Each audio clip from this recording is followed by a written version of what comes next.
Past failure అనేది ఫ్యూచర్ని అంచనా వేయదు. మనం మన గతానికి తిరిగి వెళ్ళలేం, అలాగే భవిష్యత్తుకు కూడా ముందుగానే వెళ్ళలేం. మన జీవితంలో మనకు ఉన్న ఏకైక స్థిరమైన లక్ష్యం ప్రెజెంట్. రెగ్యులర్గా మానవులుగా మనం మన ప్రెజెంట్ విలువను గుర్తించడంలో ఫెయిల్ అవుతుంటాం. మార్చలేని గతం గురించి చింతిస్తూ రాబోయే భవిష్యత్తును గురించి భయపడి విలువైన క్షణాలను కోల్పోతున్నాం. కానీ నేటి ప్రపంచంలో చాలామంది ప్రజలు ఈ క్షణంలో సంతోషంగా ఉండడం గురించి ఎక్కువగా ఆలోచిస్తారు.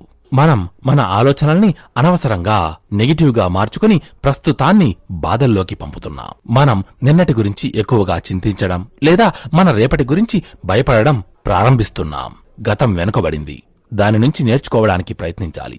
భవిష్యత్తు మన ముందుంది, దానికోసం సిద్ధంగా ఉండాలి. ప్రజెంట్ ఇక్కడే ఉంది, దానికోసం జీవించాలి. భవిష్యత్తులోకి మనం వెళ్ళలేం, గతం ఎప్పుడో వెళ్ళిపోయింది. కాబట్టి మనకు ఉన్న ఏకైక క్షణం ఇక్కడ, ఇప్పుడే ఉంది.